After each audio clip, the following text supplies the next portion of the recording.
வசம்பும் நரம்புகளை வன்மைப்படுத்தக்கூடிய தன்மை அதுக்கு உண்டு, சரிங்களா? ஆனால் நல்லா அந்த வசம்பை நம்ம அப்படியே வந்து பயன்படுத்துறது வந்து அப்படியே சாப்பிட முடியாது. ஸோ நம்ம என்ன பண்ணுவோம் அப்படின்னாக்கா அகலில் வச்சு கறிக்கு தான் வந்து எடுக்கணும். இந்த பூனைக்காளி விதையில் தான் ஆங்கில மருத்துவத்திலேருந்து இந்த எல்டோப்பான்னு சொல்லுவாங்க, லீவோடோப்பா எல்டோப்பா அப்படின்றத எடுப்பாங்க. நரம்பு சார்ந்த நோய்களுக்கு வந்து இந்த பூனைக்காளி இதிலிருந்து தான் வந்து எடுக்கிறாங்க. இந்த சூரணத்தை வந்து அரை ஸ்பூன், அதாவது வந்து 500 மில்லிகிராம்லேருந்து 1 கிராம் வரையும் உடல் எடைக்கு தக்கவாறு அதை வந்து நம்ம எடுத்துகிட்டு வந்தோம் அப்படின்னா நரம்பு சார்ந்த பிரச்சனைகளுக்கு நல்ல தீர்வாக இருக்கும். நரம்பு தளர்ச்சி அப்படின்றத நம்ம மென்ஷன் பண்ணுவோம். அது ஏன் வந்து நரம்பு தளர்ச்சி, அதை வந்து நரம்பு தளர்ச்சியை வந்து ஆண்மை குறைவோடு வந்து நம்ம சம்மந்தப்படுத்துவோம். இப்போ நரம்பு சம்மந்தமான பிரச்சனை இருக்கிறவங்களுக்கு இந்த பூனைக்காளி விதை சூரணத்து கூட எது சேர்த்து கொடுப்போம் அப்படின்னாக்க அமுக்கரா சூரணத்தையும் வசம்பு கறிக்கு வந்து சேர்த்து வந்து பயன்படுத்துகிற வழக்கம் வந்து இருக்குது. எல்கேஃபே நேயர்களுக்கு வணக்கம். நான் டாக்டர் சிஎம் சதீஷ்குமார், சித்த மருத்துவர். நம்ம இன்றைக்கி என்ன டாபிக் பார்க்க போகிறோம் அப்படின்னாக்க நரம்பு சார்ந்த நோய்கள். அதாவது வந்து நரம்பு சார்ந்த நோய்களுக்கு சித்த மருத்துவத்தில் எப்படி ட்ரீட்மெண்ட் பண்ணுவோம் அப்படின்றத தான் நாம் இன்றைக்கி பார்க்க போகிறோம், சரிங்களா? இந்த நரம்பு சார்ந்த நோய்கள்னால் என்ன அப்படின்னாக்கா, நரம்பு சார்ந்த நோய்கள் என்ன, அதாவது வந்து அது நடுக்குவாதமாக இருக்கட்டும், இல்லை வந்து ஃபிட்ஸு வலிப்புகளாக இருக்கட்டும், ரெண்டாவது வந்து நமக்கு கை கால்களில் சில டைமில் வந்து வீக்னஸ் வந்து இருக்கும்.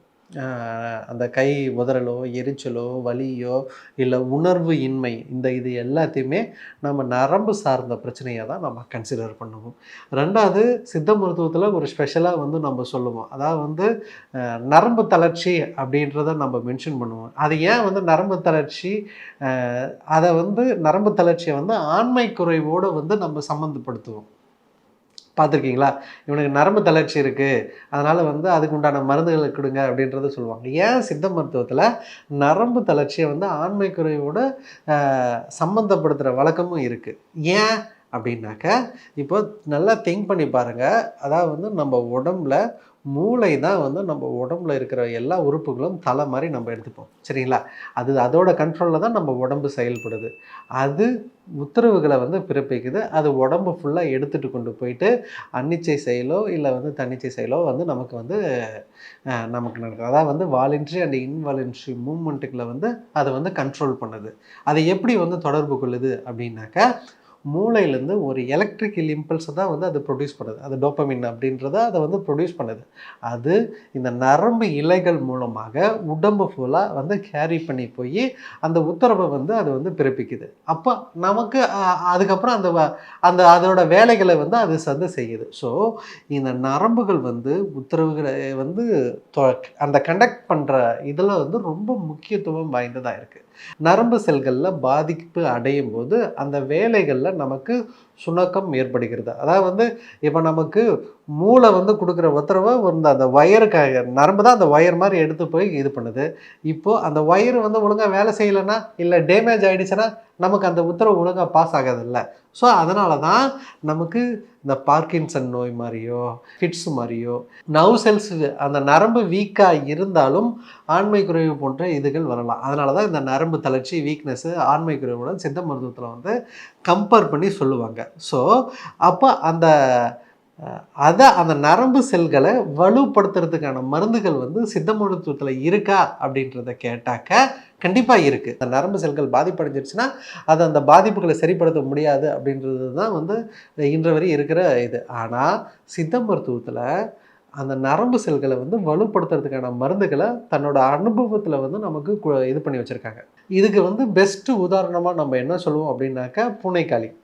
அதாவது வந்து பூனைக்காளி அப்படின்றது சித்த மருத்துவத்தில் நீங்கள் நாட்டு மருந்து கடைகளில் கேட்டால் இருக்கும். இதில் கருப்பு வெள்ளை அப்படின்றது 2 இருக்கும், சரிங்களா? இந்த தோல்களை வந்து என்ன பண்ணோம் அப்படின்னா, அது மேலே வந்து கருப்பு கலராக இருக்கிற தோல்களை வந்து நம்ம நீக்கணும். ஏன்னா தோலில் கொஞ்சம் நச்சுத்தன்மை வந்து அதிகம்.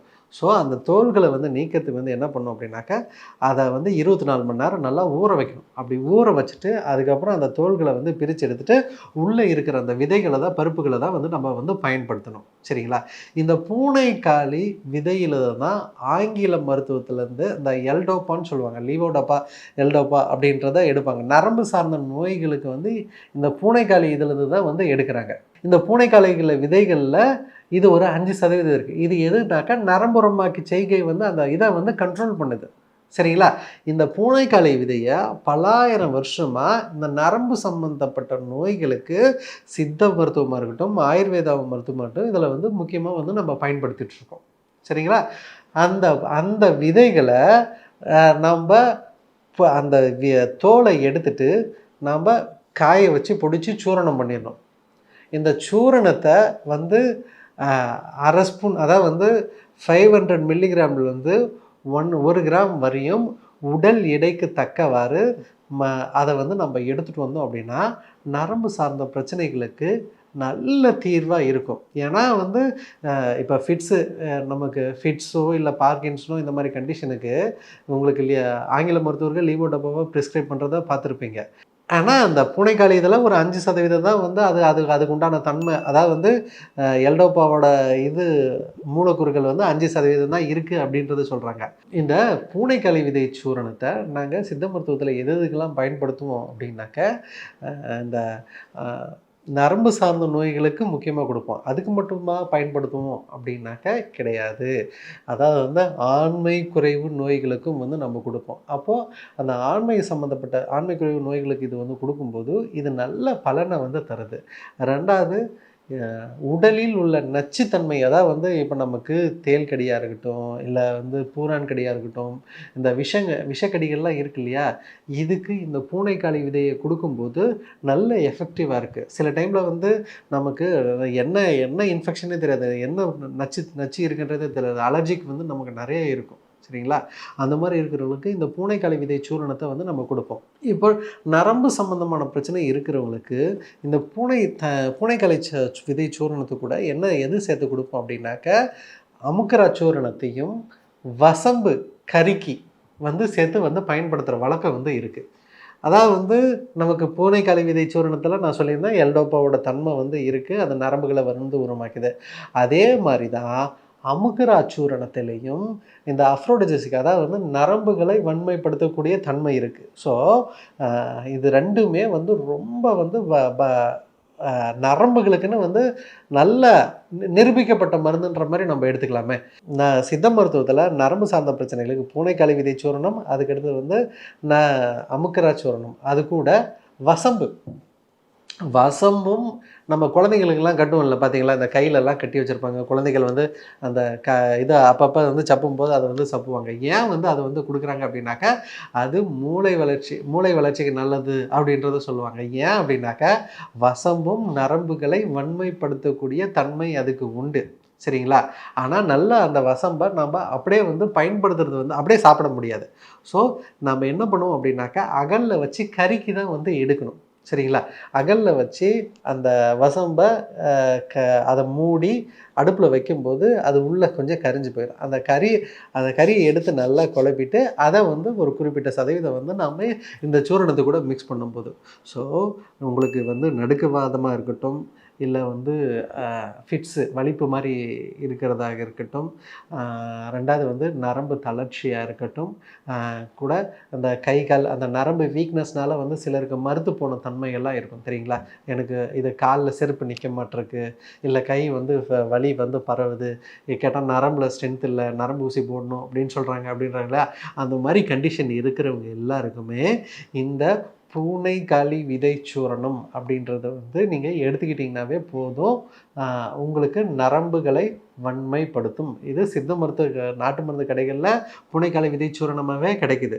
இதை எடுக்கும்போது அந்த நரம்பு வீக்னஸ், அந்த நரம்பு தளர்ச்சி போன்ற நோய்கள் வந்து ஈஸியாக கண்ட்ரோல்ட் ஆகும். சரிங்களா? இதே மாதிரி இன்னும் நிறைய சித்த மருத்துவ குறிப்புகளோட உங்களை தொடர்ந்து சந்திக்கிறேன். நன்றி, வணக்கம். இந்த வீடியோ உங்களுக்கு பிடிச்சிருந்தா லைக் பண்ணுங்க, ஷேர் பண்ணுங்க, கமெண்ட் பண்ணுங்க. மறக்காம ஹெல்த் கஃபே தமிழ் சேனலை சப்ஸ்கிரைப் பண்ணிட்டு பெல் பட்டனை கிளிக் பண்ணிடுங்க.